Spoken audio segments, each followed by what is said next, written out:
This movie starts with a narration voiceover by the evil Krampus of the title. Unfortunately, most of it is completely unintelligible. In fact, I honestly thought I was watching a foreign language version of this movie. We then cut to a man who's in the festive mood. He hears someone creeping about, goes out with a gun, like you do, and then returns home to find a strange visitor in his house.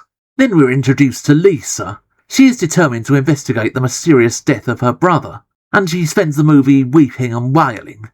And quite honestly, that miserable face starts to sap your spirit after a while. Lisa and a group of her friends travel to her brother's remote home, and it isn't long before Krampus himself makes an appearance. Krampus is a being from Central and Eastern Alpine folklore tradition.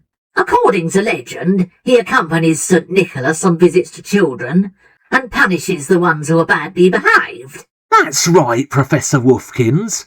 Although in this movie, the terrible Krampus is reinvented as a man in a Halloween mask, which looks kind of like a demonic goat. Patrick McGinty, an Irishman of note, fell in for a fortune and he bought himself a goat. The ideas behind this storyline actually have the potential for an intriguing and terrifying movie. Instead, this just comes across as a lame slasher movie. Unfortunately, it can't even do slasher right. The kills, when they do happen, are utterly feeble, and we're not really made to like any of the characters.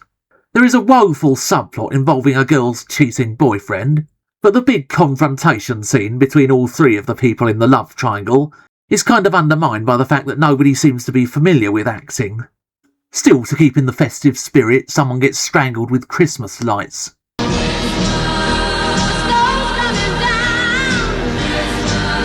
Lisa finds that her brother was obsessed with Krampus and reads out text about him. Apparently the best way of escaping from Krampus is to run very fast. Thanks, that's about as much help as an ejector seat on a helicopter.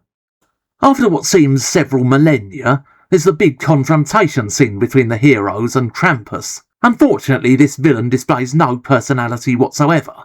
He's just a man in a Halloween mask.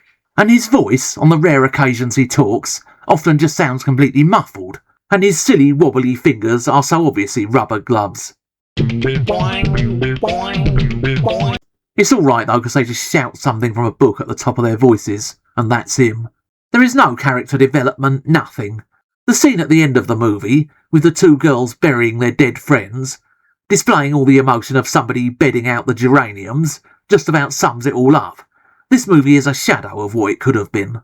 Says he's sure of goat's milk, I'm going to have me fill. But when he brought the nanny home, he found it was a bill.